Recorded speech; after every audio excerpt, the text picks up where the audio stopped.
اللهم صل على سيدنا محمد يا رب صل وسلم دائما ابدا على حبيبي. پھر گھر بھی بنا لے, پراپرٹی بھی خرید لے, مرے گا تو کوئی بات نہیں یار, ہم نے تو اللہ کو خوش کرنے کے لیے بچوں کے لیے بنائی تھی, مر گئے تو کیا ہو گیا. ابے لوگ کہہ رہے ہوتے ہیں نا, بیچارے نے اتنی محنت سے کروڑوں روپے کا گھر بنایا, بیچارے کو رہنا نصیب نہیں ہوا, تو اتنا کیوں طرز کھا رہے ہو, رہ بھی لیتا تو کتنے دن رہ لیتا. یوں بولا کرو, بیچارے نے اللہ کو راضی کرنے کے لیے گھر بنایا, رہنا نصیب ہو یا نہ ہو اللہ راضی ہو گیا, کیونکہ اس نے اپنے بچوں کا سوچا تھا. نہیں آ رہی بات سمجھ میں؟ تو کیا بیچارہ کہاں سے ہو گیا بھائی, جس کے لیے بنایا تو وہ خوش ہے نا. ایک صاحب کی بچے کی جاب لگی ملٹی نیشنل کمپنی میں, پہلا دن تھا اس کا, انا للہ ہو گیا بیچارے کا نا کرنٹ لگنے سے. اب ماں رو رہی ہے, ہائے میرا بچہ آج پہلا دن تھا. میں نے کہا بھائی اگر آخرت کے لیے یہ کام کیا ہے نا تو کامیاب ہو گیا, آخرت کے لیے نہیں کیا تو آج نہیں تو کل بہرحال اس نے مرنا تھا. کتنے دن زندہ رہ لیتا ہے انسان. تو مسلمان کیا سوچتا ہے ہر چیز میں. تو ہم تو آپ کو زیادہ, ہم تو کہہ رہے ہیں اپنی صحت بنانا یہ مذہب کا حکم ہے. دیکھو آپ کہتے ہیں نا آخری بات, بار بار آخری کر کے سچی مچی کی آخری, مولوی صاحب کر لوں آخری بات. دیکھو ہم کیا کہتے ہیں, علماء کیا کہتے ہیں, میری کیا اوقات, شریعت کیا کہتی ہے. شریعت کیا کہتی ہے, ویلیو بتاتی ہے صحت کی 2% کی نہیں ہے. جو بیمار ہیں وہ بھی کہاں جائیں گے, جنت میں. ایوب علیہ السلام کی ساری زندگی صحت میں گزری, بیماری میں گزری, بیماری میں گزری. کہاں جائیں گے, جنت میں. ان کے تو مقامات ہی بیماری کی وجہ سے ہوئے. غیر مسلم کہے گا نہیں بیمار آدمی کیا ہے, ناکام. ہم کہتے ہیں ناکام ہے, تو ایوب علیہ السلام تو کامیاب ہی بیماری کی وجہ سے ہوئے ہیں. لیکن کیا اس کا یہ مطلب ہے کہ میں بھی بیمار ہو جاؤں؟ اب کوئی غیر مسلم سنے گا تو کہے گا ان کے ہاں بیماروں کی بڑی ویلیو ہے تو ان کو چاہیے خود سب بیمار ہو جائیں. نا نا نا نا نا, یہ بات سمجھیں. یہ بیماری کس کی طرف سے تھی, اللہ کی. انہوں نے کوشش کی صحت مند ہونے کی. حکم یہ ہے کہ صحت بنانے کی کوشش کرو, مگر صحت سے دل مت لگاؤ. بنانے کی کوشش کے باوجود نہ بنے تو ٹینشن مت لو, اللہ تمہیں بیمار رکھ کے ہی خوش ہوگا, راضی ہوگا. کیوں بیماری میں صبر کرو گے, اللہ ہی چاہتا ہے تمہارے درجات صبر کے ذریعے بلند ہوں. کرنے سارے کامیابی کے راستے کو اختیار کرنا ہے, لیکن راضی اس پہ رہنا ہے جو کون چاہے گا, اللہ. پیسہ کمانے کی کوشش کرے, نہیں آتا ٹینشن نہیں لینی ہے. ریڑھی لگائے ٹماٹر کی, بولے اللہ میرے ٹماٹر پہ ہی کیا ہے, خوش ہے, میں اسی میں خوش ہوں. ہمارا مسئلہ سارا یہ ہے کہ ہم زمین پہ باپ بن گئے ہیں. آپ کہتے ہیں میری ارننگ اتنی ہونی چاہیے, میرا بحریہ ٹاؤن میں پلاٹ کیوں نہیں ہے, ہونا چاہیے. میں کرائے کے گھر پہ کیوں رہ رہا ہوں, میرا ذاتی گھر ہونا چاہیے. اللہ کہتے ہیں نہیں چاہیے. ایوب علیہ السلام چاہتے تھے کہ میری صحت اچھی ہو جائے. انہوں نے کہا اللہ مجھے صحت دے دے. اللہ نے کہا ابھی نہیں ملے گی. انہوں نے کہا ٹھیک ہے اسی میں راضی ہوں میں. صحیح ہے نا, جب اللہ اسی میں خوش ہے تو ٹھیک ہے, میں کیا کروں, اسی میں راضی ہوں میں. اللہ نے آپ کا سارا اہل و عیال آپ سے چھین لیا, موت دے دی سب کو. ان کو چاہیے تھے اہل و عیال بچے, اللہ نے کہا نہیں دوں گا. انہوں نے کہا ٹھیک ہے میں اسی پہ خوش ہوں. پھر جب دیکھا اللہ نے ہر طرح سے ایوب علیہ السلام کو آزمایا, آخر میں دیکھا کہ ان کی زبان سے ساری زندگی ناشکری کا ایک جملہ نہیں نکلا. تو بعضوں کو اللہ دنیا میں نعمتیں لوٹا دیتا ہے, بعضوں کو آخرت میں. ایوب علیہ السلام کو چونکہ واقعہ قرآن میں بیان کرنا تھا, اللہ نے دنیا میں, اللہ نے ان کو صحت بھی دی. انہوں نے کہا اللہ تو نے مجھے صحت دی ہے, مجھے میری آل اولاد بھی واپس چاہیے. اللہ نے سب کو زندگی دی, آپ کا پورا خاندان آباد کر دیا. اور اس بیماری کی حالت میں ٹڈیاں گری سونے کی ایوب علیہ السلام کے اوپر. بخاری کی حدیث ہے, جب ایوب علیہ السلام کو صحت ملی نا تو ٹڈیاں سونے کی, حالانکہ دولت ویسے ہی مل چکی تھی ایوب علیہ السلام کو, تو وہ ٹڈیاں جمع کر رہے ہیں سونے کی. تو اللہ نے کہا کہ اے ایوب کیا میں نے تجھے مستغنی نہیں, اتنا پیسہ دے دیا تجھے, اب تو یہ سونے کی کیوں جمع کر رہا ہے. تو ایوب علیہ السلام نے کیا کہا, اے اللہ میں تیری رحمت سے مستغنی نہیں ہوں. بات آ رہی ہے سمجھ میں, کہ جب تو دے رہا ہے تو پھر میں لوں گا, پھر میں نہیں کہوں گا کہ مجھے نہیں چاہیے. جب تو نہیں دے رہا تھا تو میں اسی میں انجوائے کر رہا تھا, خوش تھا میں اس میں, صبر کر رہا تھا. انجوائے کا مطلب صبر کر رہا تھا میں, راضی تھا. جب تو دے رہا ہے تو پھر تو لیں گے نا. لوگ پتہ ہے مولویوں سے یہ تصور رکھتے ہیں کہ غریب بھی یہ رہے, پیسہ آئے تو بھی ٹکرے ماریں گے, نہیں چاہیے ہمیں. سارے پکوڑے سموسے ہم ہی کھائیں, یہ مولوی لوگ رکشے میں ہی جائیں, W11 میں ہی لٹک لٹک کے جائیں.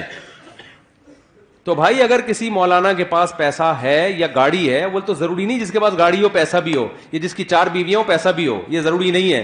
ہمارے نبی کی 9 بیویاں تھیں, پیسہ نہیں تھا. علماء کو تو ویسے ہی لوگ گاڑی میں بٹھا کے لے جا رہے ہوتے ہیں. اور اگر آ بھی گیا ہے پیسہ تو بھائی جب آ رہا ہے تو پھر تھوڑی ہے کہ لات مارو اس کو, پھر تو آنے دو, اللہ کی نعمت ہے. اگر آپ افطاری کے لیے بیٹھے ہو اور سموسے پکوڑے آ جائیں, آپ کہیں نہیں میں نہیں کھاؤں گا, تو اللہ خوش ہوگا؟ اللہ کہے گا جب تک میں نہیں کھانے سے خوش تھا تو اس وقت تو نہیں کھانا تھا, اب میں نہیں کھانے سے کوئی خوش نہیں ہوں. غروب آفتاب ہو گیا, اب تم یہ ٹینشن لے کے تمہیں کوئی ثواب نہیں ملے گا. تبھی تو ہمارے نبی جلدی کھایا کرتے تھے. اور عید الفطر والے دن ہمارے نبی عید الفطر کی نماز سے پہلے کھایا کرتے تھے, یہ بتانے کے لیے کہ آج ہمارا روزہ نہیں ہے, آج ہم کھائیں گے صبح, کیونکہ اللہ نے پابندی ہٹا لی ہے تو ہم کھائیں گے اب. تو اس لیے میرے بھائی جب آ رہا ہے تو پھر آنے دو, دل پھر بھی نہ لگاؤ, نہ اس وقت لگاؤ نہ اس وقت, جب آ رہا ہے تو پھر اللہ کی نعمت سمجھ کے. تو ایوب علیہ السلام کو اللہ نے ان کا اہل و عیال بھی دے دیا, اللہ نے ان کو دولت بھی دے دی, اور یہی ان کی آزمائش تھی جس پر اللہ نے ان کا ذکر قرآن میں نعم العبد, کیا خوب بندہ تھا ہمارا. تو اس لیے میرے بھائی صحت کی بھی کوشش کرو. ایک بیماری اللہ کی طرف سے ہوتی ہے, ایک کس کی طرف سے ہوتی ہے؟ آپ کی حرکتوں کی طرف وجہ سے. جو حرکتوں کی وجہ سے آپ کو ترقی نہیں مل رہی نا, اس پہ اللہ راضی نہیں. نہ ہمارے یہاں سائنٹسٹ پیدا ہو رہے ہیں, نہ ہمارے اچھے ڈاکٹر پیدا ہو رہے ہیں, نہ ہمارے اچھے انجینئر پیدا ہو رہے ہیں, اور ہم کہیں مسلمان چونکہ ایکچولی آخرت سے دل لگا بیٹھا ہے نا, ایکچولی اس وجہ سے ہم ترقی نہیں. تو بھائی تم پوستی ہونے کی وجہ سے ترقی نہیں کر رہے ہو, کرپٹ ہونے کی وجہ سے, سست ہونے کی وجہ سے ترقی نہیں کر رہے ہو.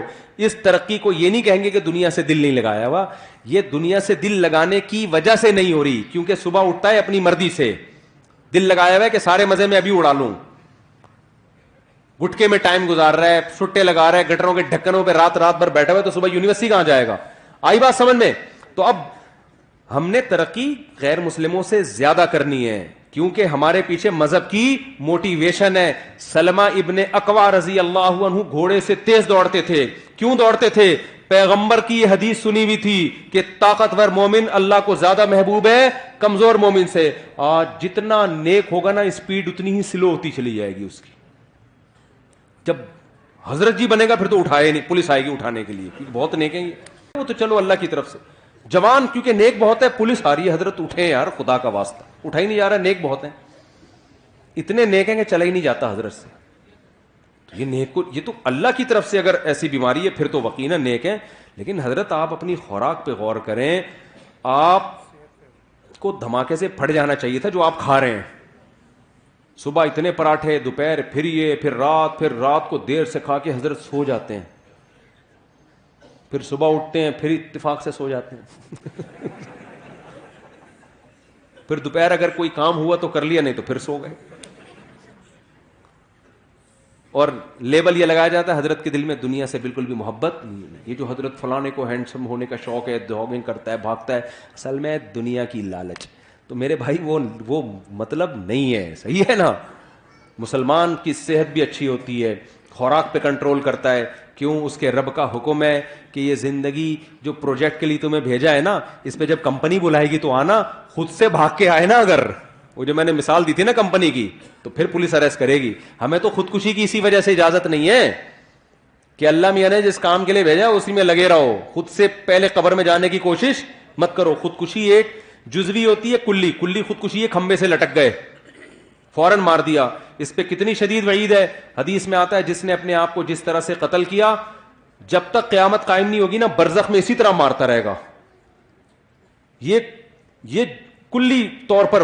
اور ایک ہے جزوی, سگریٹیں پھونک پھونک کے مار رہا ہے اپنے آپ کو,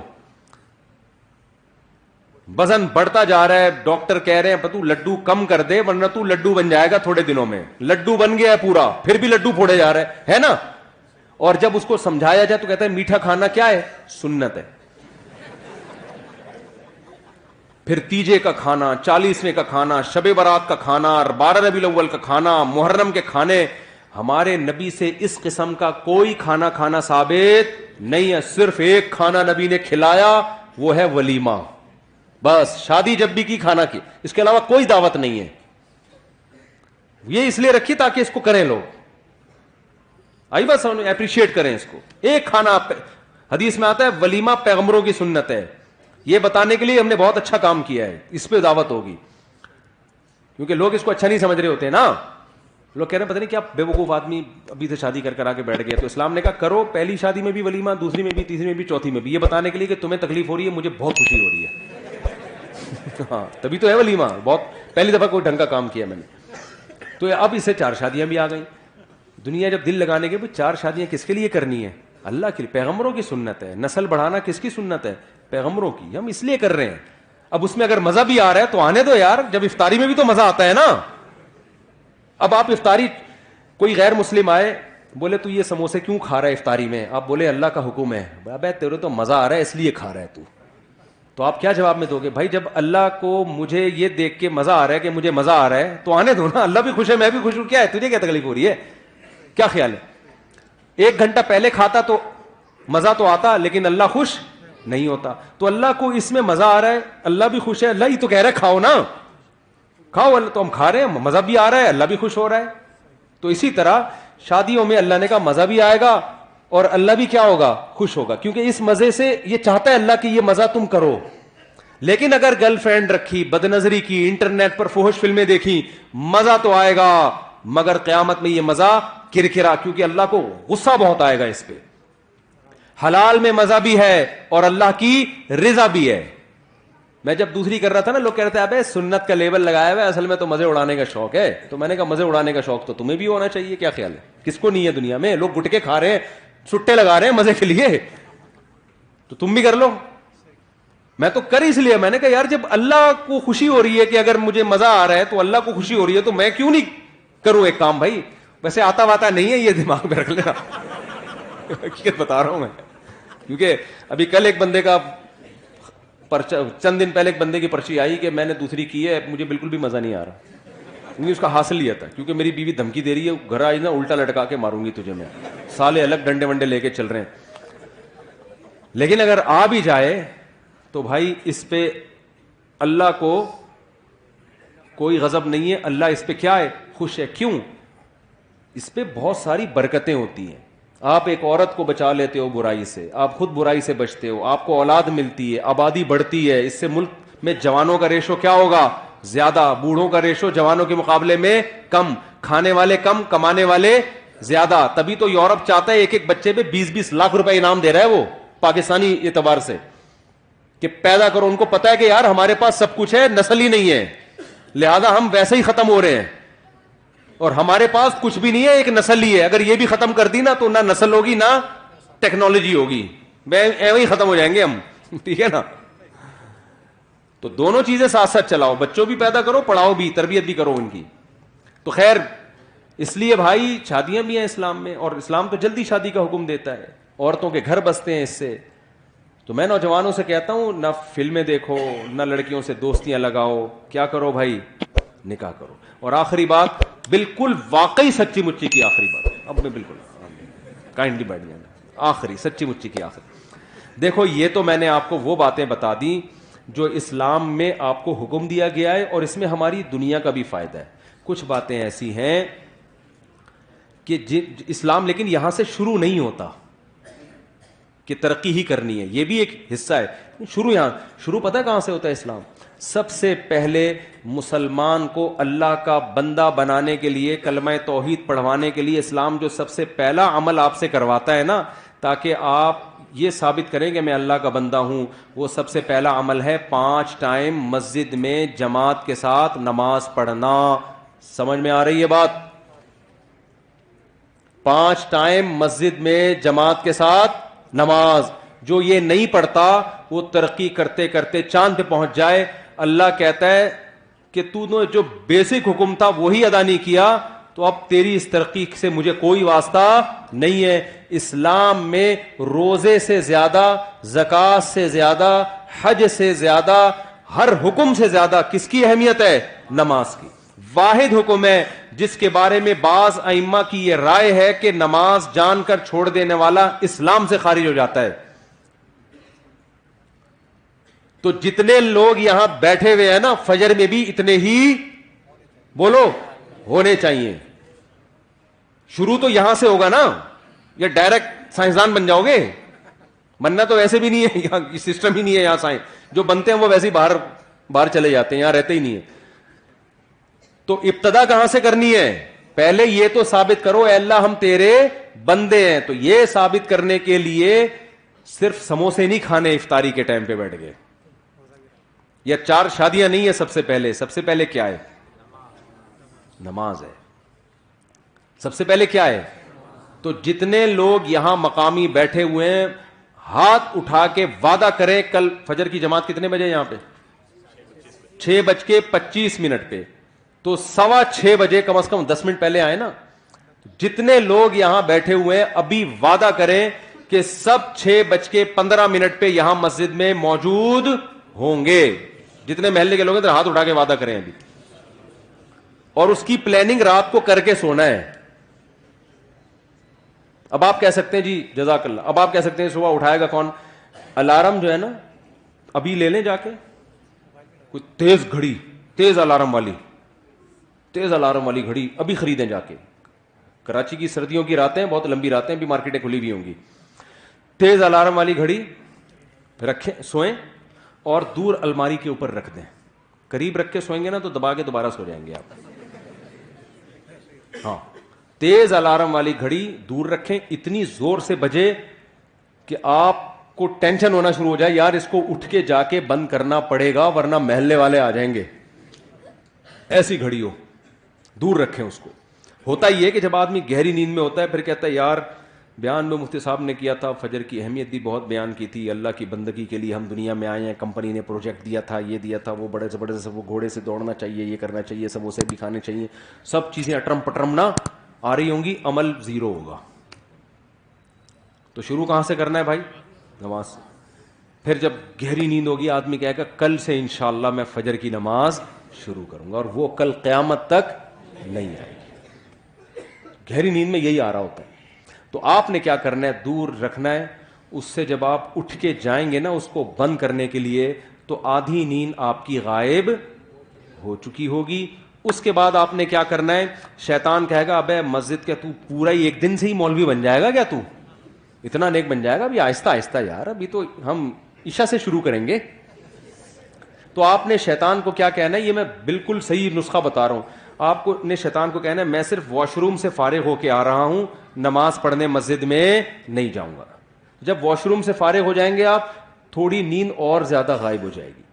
پھر شیطان کہے گا اب سو جا. آپ کہیں گے ٹھہرو رکو ذرا ٹھہرو رکو ذرا. پھر آپ نے کیا کرنا ہے؟ آپ نے شیطان سے کہنا ہے صرف میں وضو کر لوں پھر میں سو جاؤں گا. یہ حدیث کا مفہوم پیش کر رہا ہوں میں. شیطان 3 گرہیں لگاتا ہے. جب انسان اٹھتا ہے ایک گرہ کھلتی ہے. تو حدیث میں آتا ہے جیسے جیسے یہ عمل کرتا چلا جائے گا نا گرہ, یہاں تک کہ جب وضو کر لے گا نا, تو آپ نے فرمایا 3 گرہیں, اب شیطان کا زور نہیں چلے گا. اب آدمی کہے گا یار اتنی قربانی دے کے وضو کر لیا ہے, اب جاؤ فجر کی نماز. اور خدا کی قسم فجر پڑھیں گے مزہ نہ آئے پیسے واپس. جتنا لطف اللہ نے فجر کی جماعت میں رکھا ہے نا, اتنا کسی نماز میں نہیں رکھا. آپ کہیں گے آج تو ہٹو بچوں ہو گیا یار, سموسے میں وہ مزہ نہیں آیا جو فجر پڑھنے میں آیا. اتنا کتنے اچھے کام سے ابتدا ہوتی ہے یار دن کی. غیر مسلم اس نعمت سے محروم ہے. وہ صبح اٹھتے ہی ایسی آفس چلے جاتے ہیں, بس اپنی پینٹ پہنی اور چلے گئے آفس. ہمارا اللہ نے کتنا پیارا نظام رکھا. وضو کا اپنا مزہ ہے, ایسے وضو کرتا ہے, دانت صاف کرتا ہے, چہرہ دھوتا ہے, مسح کرتا ہے, پاؤں دھوتا ہے, اس کے بعد مسجد میں آتا ہے. کیسا سکون کا ماحول. صبح صبح لڑ بھی نہیں رہے ہوتے لوگ, باتیں بھی نہیں کر رہے ہوتے, سب تمیز سے بیٹھے ہوئے ہوتے, نیند ہوئی بھی ہوتی ہے نا سب کی, ایسے نہ کوئی غیبت ہو رہی ہوتی ہے, سب آرام سے. امام کو پیچھے مڑ مڑ کے بھی نہیں دیکھ رہے ہوتے کب آ رہا ہے کہ نہیں آ رہا. ظہر میں آدھا منٹ امام لیٹ ہو جائے نا, سب مڑ مڑ کے ٹینشن ہوتی ہے. فجر میں نے دیکھا تھوڑا لیٹ بھی ہو جاؤ نا, لوگ آرام سے بیٹھے ہوتے, سکون میں ہوتے ہیں نا, نیند پوری ہو گئی, ڈپریشن نہیں ہوتی. ظہر میں دیکھیں گے پتہ نہیں کدھر رہ گیا, کیا ہو گیا, پھر ادھر سے باتیں ابھی کہاں رہ گئے امام, تو ٹینشن ہوتی ہے. تو آ کے بیٹھیں گے, پھر امام کے پیچھے اللہ کے سامنے ہاتھ باندھ کے کھڑے ہوں گے, رکوع کریں گے, سجدہ کریں گے, سبحان ربی الاعلیٰ سبحان ربی الاعلیٰ, تلاوت سنیں گے, سلام پھیریں گے, ہٹو بچوں ہو جائے گا. پھر پوستیوں کی طرح جا کے دوبارہ سو جائیں گے. اٹھنے کے پھر وہی 11 نہ سوئیں تو اچھا ہے، لیکن چلو نماز تو پڑھ لی نا، دن کی ابتدا تو اچھی ہو گئی تو کریں گے. اور جس نے فجر پڑھ لی نا جماعت سے، تو باقی نماز میں جماعت سے پڑھانے کی اس کو ترغیب دینے کی ضرورت، باقی اس کا باپ بھی پڑھے گا انشاءاللہ. وہ کہے گا یار جب مشکل کام کر لیا، دن کی ابتدا اچھے کام سے ہوئی تو پھر باقی بھی اچھا ہو جائے. اللہ ہمیں سمجھنے کی عمل کی توفیق عطا فرمائے. مفتی طارق مسعود صاحب کے بیانات سننے کے لیے youtube.com/مفتی طارق مسعود کو سبسکرائب کریں، اور اگر آپ لائیو ویڈیو کو کبھی بھی مس نہیں کرنا چاہتے ہیں تو سبسکرائب کرنے کے بعد بیل آئیکن پہ کلک کرنا مت بھولیں. جزاک اللہ.